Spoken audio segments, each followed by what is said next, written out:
Following program is rated TVMA for mature audiences only. I tried to tell them not to curse, but it happens. I can't contain it, I'm coming out with a statement. You really changed, man, all your music and arrangement. You don't know shit, shut your mouth, you can save it. I'm the same dude that got his come up from the basement. 100 songs, 100 weeks, didn't change it. Experiments, development, intelligence, and patience. I'll do it all again, cause I never feel complacent. Let's keep the good vibes, positivity's contagious. I'm never looking back, cause I made a life that's passionate. A college graduate suppressing all his talents, yeah. He found a way to go and change, become an advocate. For taking control of your life, go out and battle. And you think you have a dream, then act on it. Get after it, get out your head and fucking capture it. You got one life to master it. Don't give up on your future, we all start losers. We're all late bloomers, gotta struggle through the sewer. What you say, yeah, I'ma do shit my way. So you can go kick rocks, I'ma stack bricks up, build what I want to make. Cause I don't give a fuck what you say, yeah, I'ma do shit my way. So you can go kick rocks, I'ma stack bricks up, build what I want to make. Yeah, I'ma do it my way.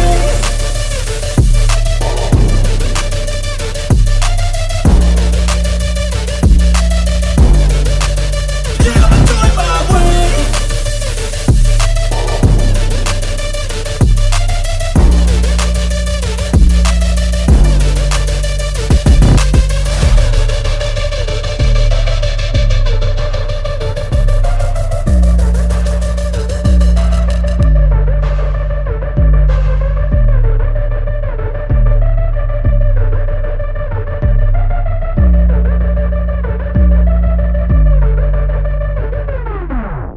What's up? Welcome back. It's your guy Dan the Statement, and this is your Friday Night Smackdown for August 1st, 2025. Had all the intentions of doing a live stream tonight, 100%. Unfortunately, due to severe weather in my area and power outages, was not able to do it live. Put out the tweets, put out the Facebook statuses, the Instagrams, the TikToks, all that stuff, letting you guys know that I would probably put a video up tonight, and so here we are. Thank you guys for showing up for the live streams, by the way, since we switched over to live stream chats. I love that stuff. Tonight's Smackdown, what can I say? It was entertaining. Oh, shit. Thank you. It was entertaining. Did not expect some of the stuff I saw. Most of it was just a build for this weekend. So let's get into it. The very first thing that happened, John Cena music hit. He comes down, He'll Cena's back. He's in the ring to do his introduction. As soon as he's about to say something, Cody Rhodes music hits. Cody's not wearing a suit. He's coming down in his, his windbreaker outfit. And Cena cuts him off. And Cena turned motherfucking face on live TV. This motherfucker turned face on TV. Bobby, pull it up.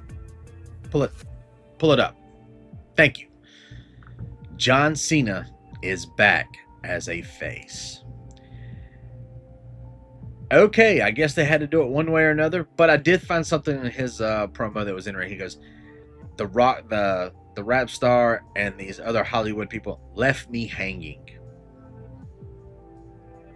That's fucking interesting to me. Interesting. So basically, Cody didn't say a word, but Cody did get out. He went to that, asked for 2 beers. Yeah, I believe they were the Hulk Hogan beers, by the way, which we don't like that. And I thought Cody was going to pull a Stone Cold and stunner fucking Cena. I was hoping for it. Didn't fucking happen. So that was the opening of SmackDown. Do I believe that John Cena's a face still? No, I do not. I don't believe that at all. We'll see what happens on Sunday for him. Next, we got a video of Jelly fucking Roll training in a ring and gets interrupted by none other than Logan Paul. Here comes Drew McIntyre. He's back from England. He got back into the country. Congratulations, Drew. Thanks for coming back. Dual citizenship and all that good stuff. And they beat the shit out of Jelly Roll. That's pretty much it. That was a video. So we'll see what happens with that tonight. I have a feeling Randy Orton's coming and he's going to fuck him up. Will we get a Jelly Roll out of it and they put somebody else in Jelly Roll's spot? I pray to God they do. Bad Bunny, please. Because he can actually fucking wrestle. So, next match was the Zelina Vega versus Julia for the Women's United States Championship. And they made Vega look very strong in this match. Unfortunately, Vega once again botched. And it was a bad botch. She went to go do a moonsault, and Julia pulled up her knees. And yeah, she landed on her motherfucking face. Beautiful Julia. Oh, yes, she miscalculated the moonsault and landed on her fucking face. And this was everybody's reaction everywhere. Look at this ref's face. That says it all. Yeah, that was just horrible, even though Julia did win, and that was great. Next, we got a open challenge for the AAA World Tag Team titles for Lars Garza versus a whoever. And guess who we got? We got a debuting Mr. Iguana and Psycho Clown. There was a mini botch in this by Iguana Man, but guess what? Who cares? It was entertaining. Even though Los Garza retained the titles, I thought it was a good showing for a AAA team to be on WWE. Another good thing about that is, now that AAA's been on the main card, can we get some TNA guys on the main card too, please? Please? Bring them up. Please? I mean, our NXT guy is their world champion. Just fucking saying. It was a throwaway match. It was alright. Next, we got Logan and Drew in the backstage segment. They basically just made fun of her and kept walking. Next, we had Damian Priest versus Aleister Black, and I loved this. I did love this match. It was great. This has been building for a while. Ends in a disqualification. Black hits him with a chair, beats his ass a lot, give him a black mass. It was fine. Next, they come to Tiffany and Jade in the back. This was a throwaway. Nothing. Basically, Jade's like, I appreciate you helping me out, but why? And then, of course, Tiffany goes, because I want you at your best, not your worst. I want the best to come at you. Oh, trust me, you're going to get my best. And that was basically it, which was fine. I didn't mind that at all. Next, though, was Tala Tonga in his second match in WWE. He did a dark match for one, and then he had another match. So this one was for him versus Jimmy Uso. And I was like, oh, God, this is going to be a squash match. Tala comes out with Solo only. And in the beginning of the program, they mentioned that Solo requested the cage be above him. Not sure. We all kind of knew the feeling was coming that. This was a good match. Jimmy and Tala had a good match. Did not make Jimmy look like a bitch. It didn't make Tala look like less of a monster than he is. And it was entertaining. Of course, Tala won. And then Solo and, he calls out JC and Tangaloa. And they start lowering the cage. And they're all beating up on Jimmy. Right as Solo's about to give him the spike, Jacob Fatu's music hits. And he comes down wearing his mask. It was cool looking. It was. We'll get back to that. And then basically,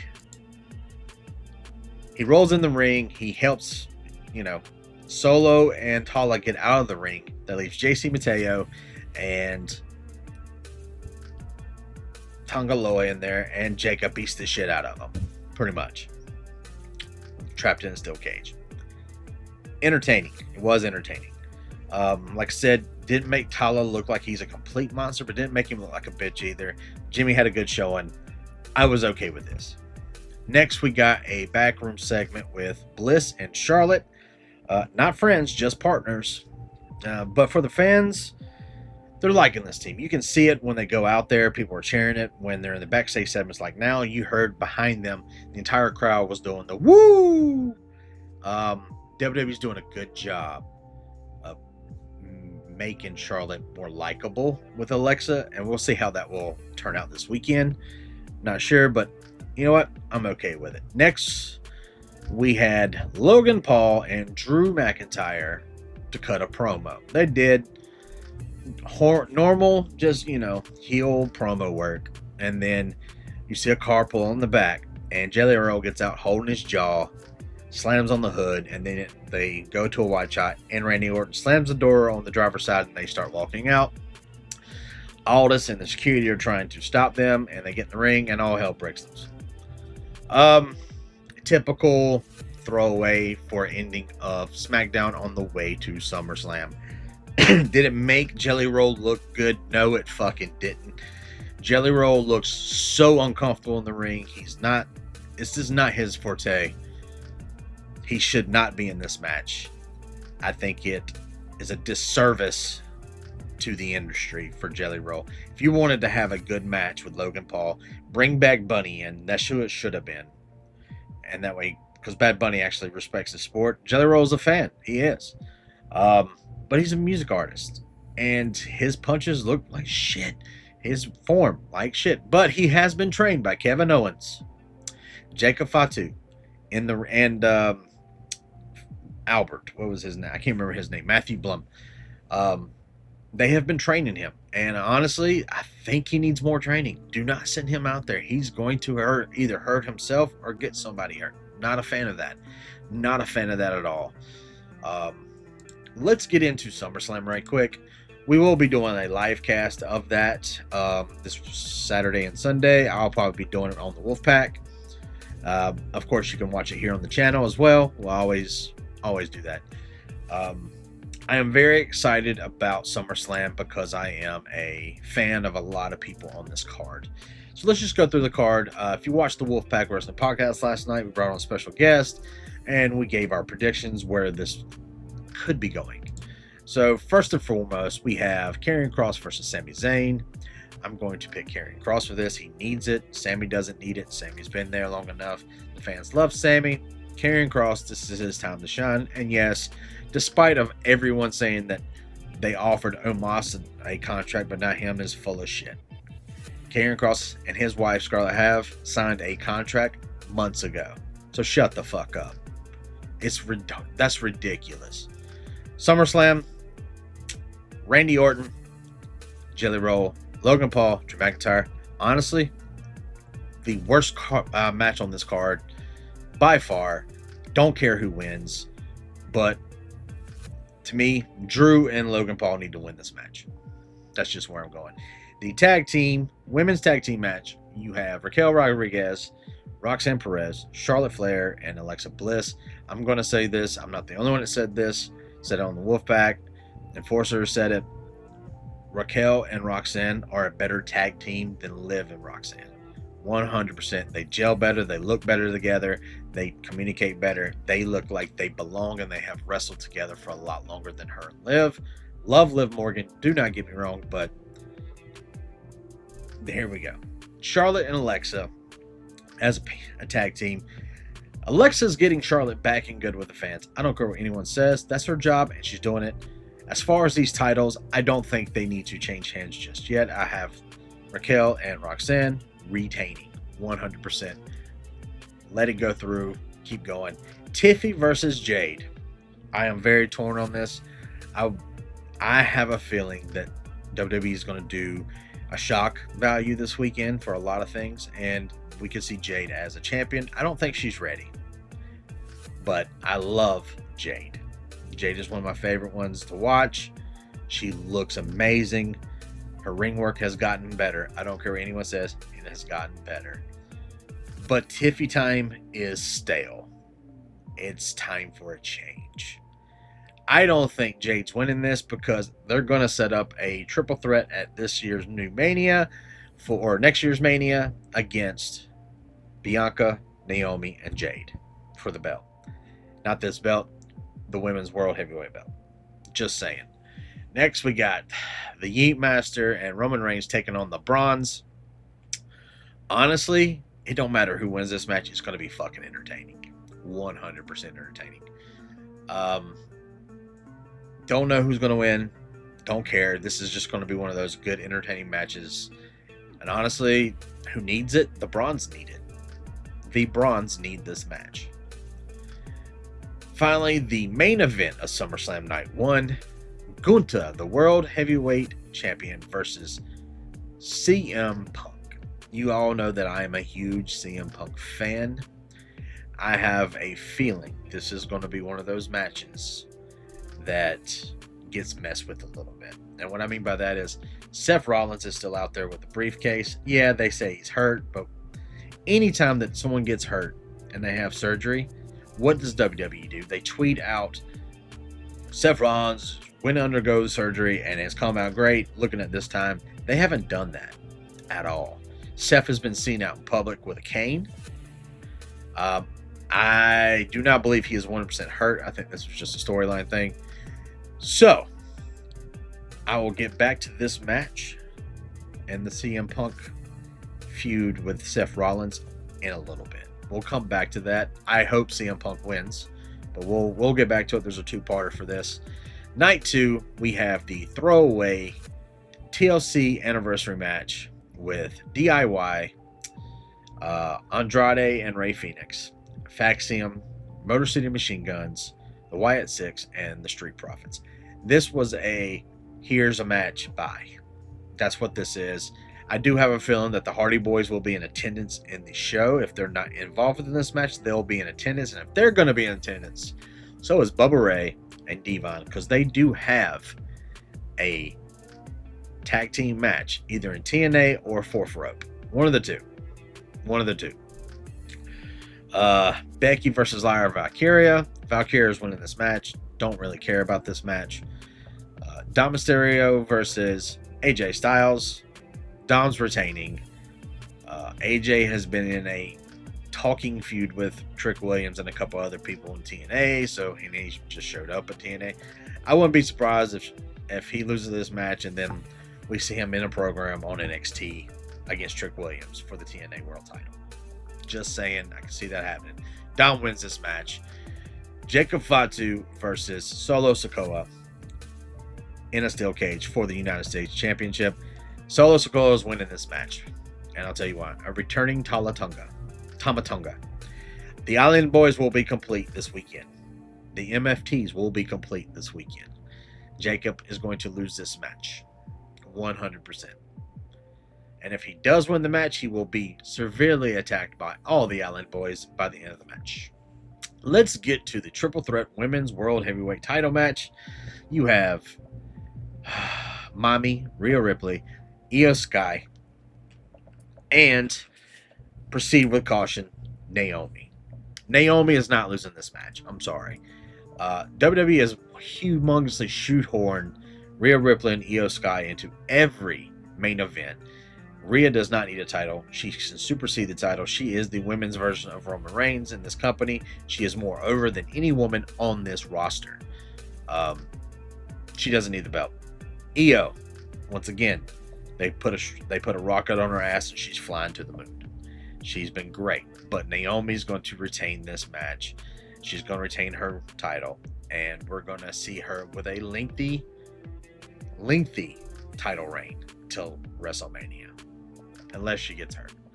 Now comes the part 2 of the main event. We have John Cena, who just turned face, against Cody Rhodes in a street fight. Okay, let's talk about it. Cena's now a face, supposedly. You know what that means? He ain't losing this match unless, once again, Seth Rollins with the cash-in. And that could be on Cody or Cena. And this is where I see everything going. You have the Gunther CM Punk match. If CM Punk wins, Seth Rollins will cash in on him because he promised to never let CM Punk do that. Or he'll cash in on Cena and Rhodes and finally beat Cody Rhodes. Seth Rollins has never beat Cody Rhodes at all. where do I see this going? I see that I could see the Bronze coming out and trying to interfere in the CM Punk and Gunther match. And hence would do this. If Punk wins and then they come out to try to help Seth Rollins cash in, I see Jey Uso and Roman Reigns coming down to help out CM Punk so he doesn't get cashed in on. This will leave Punk owing Reigns a favor. Stories come back around. That's one way this could go. The second way is same thing. The Bronze could come down to be on Cena and Rhodes, and the Bronze come down, and then Cena and Rhodes have to come together to beat the Bronze. And then you got Seth. So either way, I feel that Seth Rollins will be cashing in his Money in the Bank this weekend for shock value. Honestly, I hope it is on the Cena and Rhodes side of everything, because that is Roman Reigns' title. He made that title. It's a big slap in the face from Seth Rollins. Plus, Roman and Seth Rollins, they're not done with each other yet. Not by a long shot. And neither is Punk and Rollins. So either way you go, Rollins is cashing in. That is how I see this weekend going. I appreciate you guys checking out the video, coming out for the live streams, and also on the podcast on Thursdays. Guys, we appreciate you. It humbles us every time you guys interact with us. I hope to see you guys this weekend. We will be doing a live stream of SummerSlam on night 1 and night 2. So, and as always, be good people. See you. I don't ever slow up, no I don't take shit. I got no love for the fakeness. If you wanna play tough and wanna hate this, I'll always show up.